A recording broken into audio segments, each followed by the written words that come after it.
Assalamualaikum dan selamat pagi. Jadi pada hari ini kita akan membuat temu juga bersama Cikgu Noh Hidiati untuk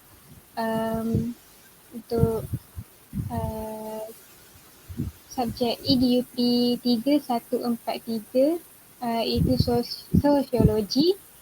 Jadi sebelum kita mulakan temu dulu ini, saya jemput Cikgu Noh Hidayati untuk memperkenalkan diri beliau.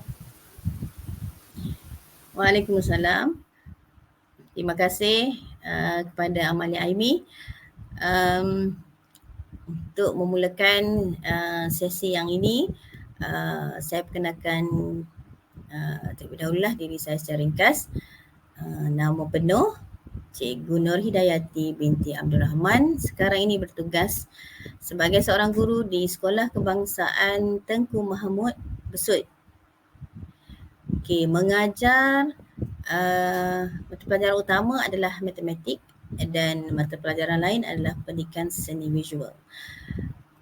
Matematik tahun 5 dan tahun 6 dan PSP untuk tahun 5 untuk sesi akademik 2024-2025. Pengalaman mengajar adalah tahun ini merupakan tahun yang ke-30.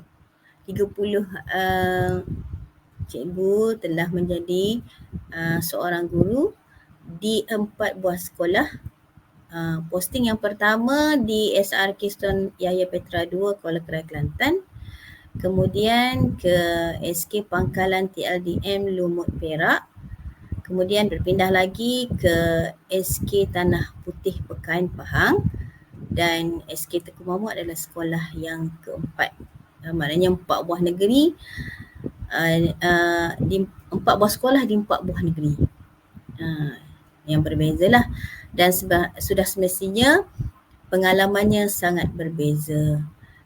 Kalau pengalaman di sekolah yang mula-mula di Kelantan tu sekolah kategori luar bandar. Kemudian di Pangkalan TLDM tu sekolah bandar dengan jumlah muridnya seramai 1,300 orang. Sekolah yang besar lah. Kemudian yang ketiga adalah sekolah yang luar bandar juga di Pekan. Dan sekarang adalah kategori bandar di SK Tengku Mahmud dan jumlah murid yang ramai 1,000 orang lebih kurang. Kemudian cikgu ni pengalaman mengajar berbagai mata pelajaran sebenarnya mengikut keperluan sekolah. Walaupun asalnya adalah option pengajar Melayu tetapi dan telah convert kepada sains, tapi pengalaman mengajar matematik adalah melebihi daripada mata pelajaran pengajar Melayu dan bahasa Melayu dan juga sains. Jadi sekarang ni tak dengan matematik lah untuk negeri Terengganu. Cikgu memang bersama dengan pelajaran matematik.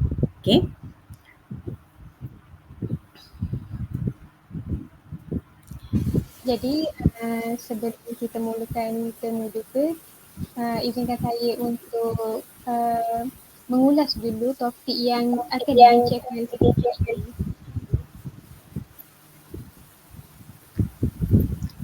Topik yang dibincangkan pada hari ini ialah bagaimana stratifikasi sosial dan kepelbagaian budaya sosial memberi kesan dalam komuniti sekolah serta dalam sistem pendidikan. Kemudian bagaimana dua aspek tersebut memberi kesan pada potensi pelajar. Jadi saya akan jelaskan sedikit tentang stratifikasi sosial ni. Apa stratifikasi sosial? Jadi stratifikasi sosial ni ialah perkelasan masyarakat pada kelas sosial dan kelas kasta. Perbezaan kedua-duanya ialah kelas sosial yang lebih terbuka dan beri ruang pada komunitinya untuk pilih dan buat perubahan. Dalam erti yang lebih mudah, macam yang kita lebih familiar ialah T40, M40, T20. Jadi untuk persoalan pertama, saya akan serahkan kepada Nurin Kistina dulu. Silakan. Terima kasih Aimi. Assalamualaikum cikgu. Jadi saya akan tanyakan dulu tentang dari aspek kepelbagaian sosial. Jadi kepelbagaian sosial dalam masyarakat kita ni, terutamanya kita sebagai orang Malaysia, dah sangat tak asing lah bagi kita dengan budaya-budaya yang berbeza. Jadi pada pendapat cikgu, apa pendapat cikgu tentang sekolah vernacular dan apakah kesannya dari segi pendidikan? Okey, oleh kerana kita ni mempunyai kepelbagaian kaum, keperluan pada sekolah vernacular tu perlulah kan, sebab kita ada bangsa Melayu yang majoriti bahasa Melayu, bahasa Cina dan minoriti bahasa India kan. Jadi oleh kerana itu maknanya keperluan tu untuk SK, SJKC dan SJKT tu perlu ada. Okey. Jadi walaupun kalau dia sebenarnya kalau dari segi, kalau tak apa, saya cikgu bagi tahu je lah dari segi pendapat Okey, ada setengah negara dia hanya khususkan pada satu saja bahasa. Kan? Contohnya contohnya Thailand. Apa-apa pun diwajibkan bahasa Thailand. Nama pun kena ada nama Thailand kan, walaupun orang Islam. Tapi itu ada juga kelebihan dia, itu cara masing-masing lah. Tapi tidak boleh samakan dengan kita. Kita sebabkan kita ada kepelbagaian kaum, jadi kita perlu kepada tiga lah, SK, SJKC dan juga SJKT. Dan sukatannya pun rasanya ada juga perbezaan, sebab tengok pada konteks pun tidak sama, ikut kepada keperluan bagi negara kita. Mungkin bahasa perantaraan bagi SK adalah bahasa Melayu, dan kita ada pilihan. Okay? Maknanya kita ada pilihan. Kalau bangsa lain dia nak ke SK, jadi bahasa perantaranya adalah bahasa Melayu lah. Dia perlu menguasai sebaiknya bahasa Melayu. Okey, kalau SJKC ada juga orang Melayu yang ke SJKC, kemungkinan dia nak biasa dalam mendalami budaya dan juga percakapan dalam bahasa Mandarin, bahasa Cina, jadi dia ke SJKC. Gitulah. Ada kelebihan masing-masing untuk sekolah vernacular ni. Okey, jadi macam yang Aimi cerita tentang stratifikasi sosial tadi, ia adalah tentang pergelasan masyarakat. Ada yang mengatakan bahawa sekolah bandar ni mempunyai lebih banyak kebaikan dibanding daripada sekolah pedalaman. Jadi pada pendapat cikgu, adakah cikgu bersetuju dengan pernyataan itu? Adakah sekolah bandar mempunyai lebih banyak kebaikan dan kelebihan dari segi sokongan komuniti berbanding dengan sekolah pedalaman? Okey, berdasarkan kepada pengalaman cikgu tak bersetujulah. Dia sebenarnya dia bergantung kepada komuniti. Ada kadang-kala walaupun sekolah bandar tapi sokongan dari orang kampung ni sangat tinggi. Mereka sangat menghormati orang guru-guru, kalangan guru ni. Jadi apa saja event ataupun apa saja program sekolah, mereka memberi sokongan dari segi fizikal. Walaupun dari segi idea mereka tak mampu, tapi dari segi fizikal datang turun gotong royong, mengecat sekolah, menghias sekolah, semua kan bantu guru. Banyak berlaku di kampung-kampung, komuniti kampung sebenarnya. Jarang berlaku di sekolah bandar. Mungkin sekolah bandar caranya lain. Dia banyak menghulukan dari segi material, dari segi kos, keuangan, tapi dari segi fizikalnya tak mampu kerana kesibukan, kekangan kerja. Dan kemahiran pun tak ada, tak biasa buat kerja-kerja macam mengecat, buat kerja-kerja berkebun, tak biasa. Jadi dihulukan dari bentuk kos, tapi tak juga kesemuanya yang membantu. Pada pandangan cikgu rasa komuniti masyarakat kampung ni lagi menghargai.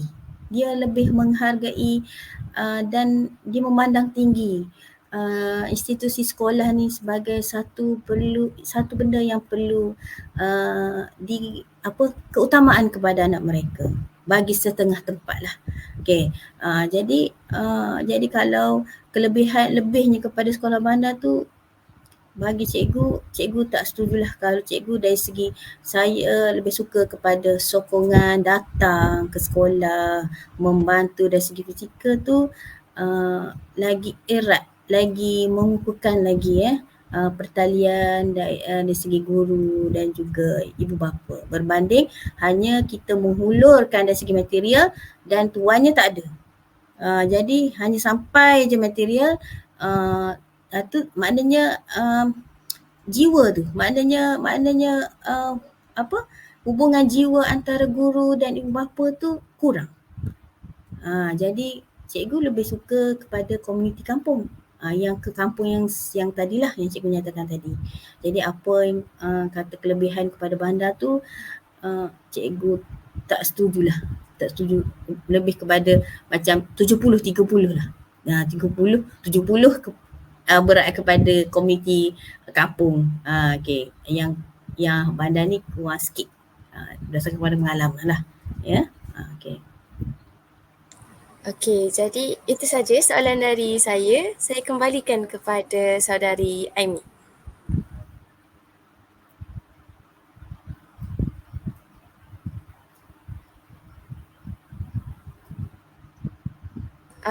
Saudara Aimi, mikrofon. Maafkan saya. Jadi berat pada persoalan saya. Yang pertama, adakah benar perbezaan stratifikasi sosial mempengaruhi potensi pelajar? Contohnya, macam pelajar dari stratifikasi sosial M40 atau T20 lagi berpotensi tinggi daripada pelajar B40. Apa pendapat cikgu? Okey. Tak semestinya, tapi majoritinya begitulah. Sebabnya dia melibatkan kesedaran. Yang ni melibatkan kesedaran yang kalau yang macam B40 ni dari segi kehadiran. Dari segi kehadiran ke sekolah. Utama sekali untuk belajar, hadir sekolah itu adalah wajib. Okey. Belum lagi melibatkan respon murid. Hadir tu mesti. Jadi dari segi kalau yang keluarga yang agak berpendapatan tinggi M40 tu dia lagi macam keutamaan mesti pergi sekolah, mesti hadir. Satunya mungkin dia bekerja, jadi anak kena pergi sekolah. Macam tu. Jadi kalau B40 ni kadang-kadang anak sakit perut sikit, tak apalah sebab ada mak kat rumah. Kan, ada orang jaga. Tak apa, mak duduk dengan mak. Jadi walaupun sakit sikit je. Satunya dari segi kesedaran itu.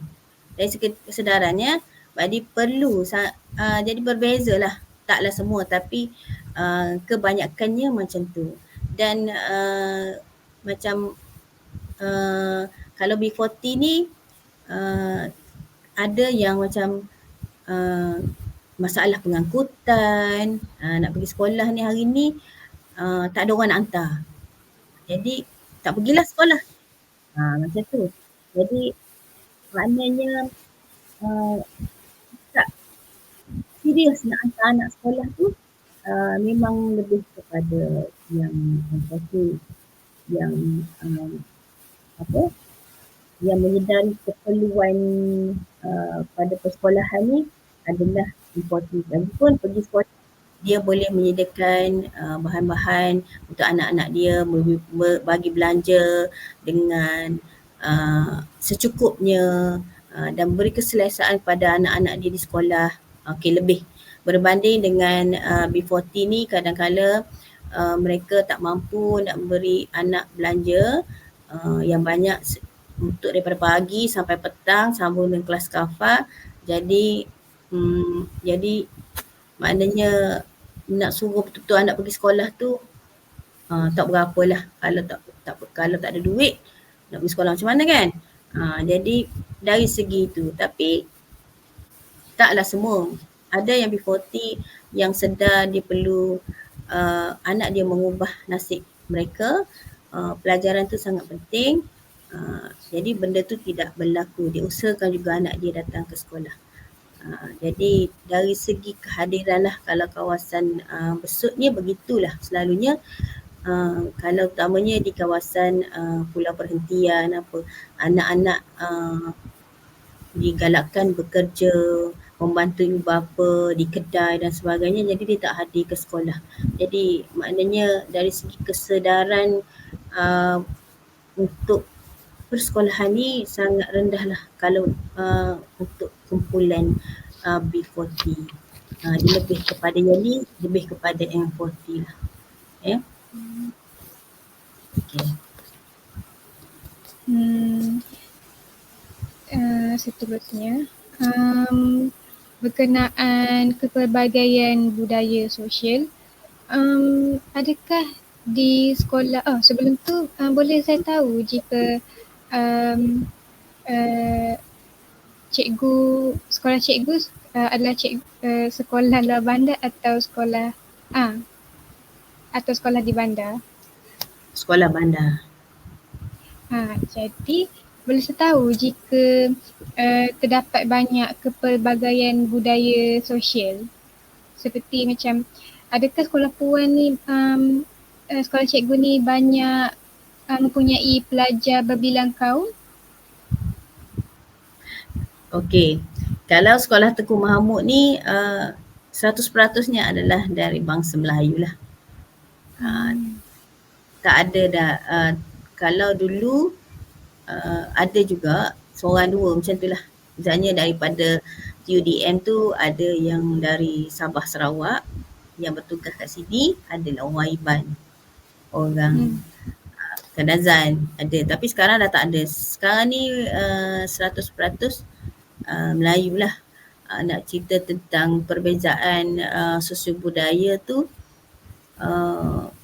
kurang luas lah. Pernah lah di sekolah dulu-dulu pernah ada, tapi macam di Pahang tu macam ada kaum asli ada. Kalau dekat Perak tu pernah, dan di Kuala Krai tu ada kaum India. Adalah pengalaman tapi tak banyak lah dengan perbezaan sosio budaya. Kalau macam tu, pengalaman cikgu, seingat cikgu lah, pelajar yang berbilang kaum tu macam Sabah Sarawak tadi ataupun India tu, dia boleh bersosial dengan baik tak dengan etnik majoriti ni, iaitu pelajar Melayu? Boleh. Dia boleh je, dia ikut apa yang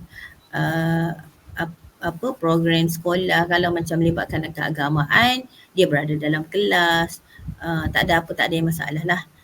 Dia pun tahu dia berada di SK kan. Jadi apa saja program banyak melibatkan pendidikan Islam, mereka tak melibatkan dirilah. Mereka akan berada di satu tempat yang mungkin cikgu sediakan, dan tak ada masalah kepada pihak sekolah lah. Dari segi perbezaan yang tu tak pernah wujud lah setakat. Saya tak pernah lalui lah kalau macam sekolah punya bercampur gaul antara Cina, India dan Melayu. Memang cikgu tak ada pengalaman, tapi setahu cikgu dengan kawan-kawan tentang hal ini, kalau sekolah kebangsaan biasanya tu sekolah majoritinya Melayu. Kalau ada Cina dan India pun memang tak ada masalah lah dari segi program-program melibatkan keagamaan dan sebagainya. Mereka akan ada kumpulan masing-masing dan ada aktiviti masing-masing lah. Itu saja 2 soalan daripada saya. Bergerak ke saudari Syida untuk meneruskan persoalan dia. Okey, baiklah. Jadi soalan terakhir daripada saya adalah pasal stratifikasi sosial. Jadi bagaimanakah Puan melihat sertifikasi sosial ni memberi kesan kepada interaksi dan juga perhubungan pelajar dalam komuniti sekolah? Maksudnya adakah kalau M40 tu dia berkawan dengan M40 je, B40 berkawan dengan B40, dia tak layan antara setiap M40 berkawan dengan B40. Adakah macam tu?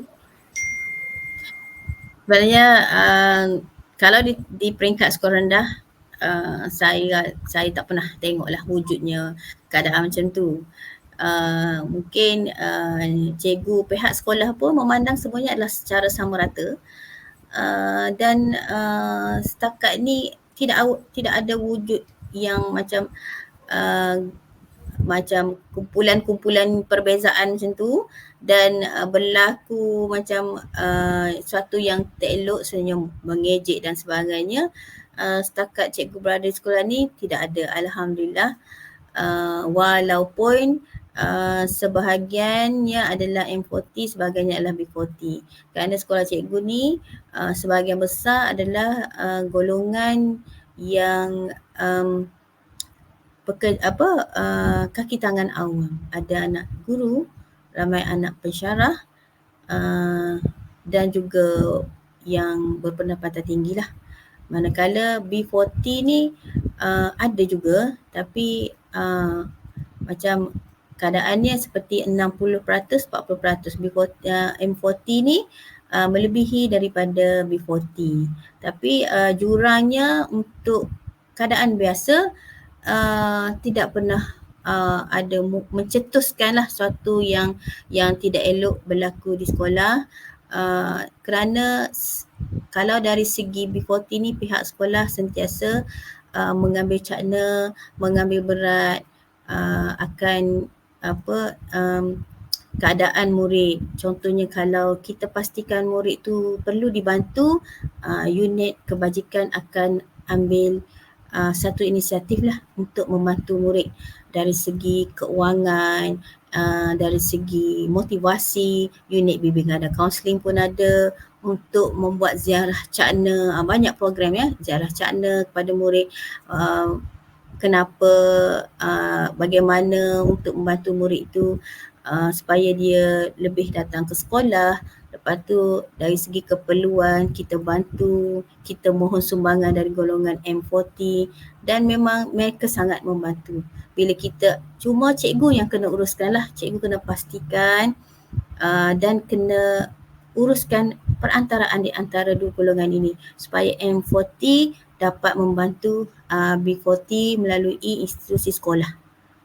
Kita bantu supaya murid ni tidak tertinggal dan tidak rasa terabai dan tidak merasa satu kesusahan untuk datang ke sekolah. Datang ke sekolah ni bukan satu bebanan bagi mereka. Itu adalah peranan pihak sekolah lah. Jadi kalau di sekolah cikgu memang tak ada wujud jurang macam tu. Cuma kita tahu je lah murid ni macam ni, murid ni macam ni. Tapi dari segi lain tak ada perbezaan. Kita layan sama dan kawan-kawan pun sama. Tak ada kawan yang kaya, kawan orang kaya. Tak, semua mereka adalah sama. Dan kebanyakannya kawan yang lebih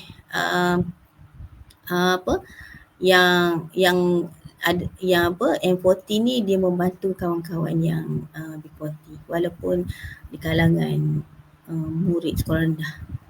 Situasi tu wujud, tapi yang untuk perbezaan tu tak ada. Semuanya okey lah. Okey, terima kasih atas penerangan. Soalan yang kedua adalah kan cikgu cakap tadi cikgu tak ada sangat pelajar-pelajar yang berbeza kaum. Jadi bila cikgu dengar kawan-kawan cikgu bercerita, adakah cikgu perasan ada sebarang keadaan di mana kepelbagaian sosial budaya ni membawa konflik kepada komuniti sekolah dan bagaimana ia ditangani? Okey, kadang-kala bergantung kepada tempat lah. Contohnya bila mungkin kawasan ni di Terengganu ni dia tidak ada yang sebegitu, tidak timbul konflik dan sebagainya. Tapi bila cikgu pernah mengajar di tempat lain seperti di Pantai Barat, di Perak, di Pahang, Okey, pernahlah ada isu-isu yang berkaitan dengan seperti inilah, walaupun cikgu tidak ada pengalaman, tapi dari segi perkabaran lah, kita ambil dari segi pengalaman macam tu.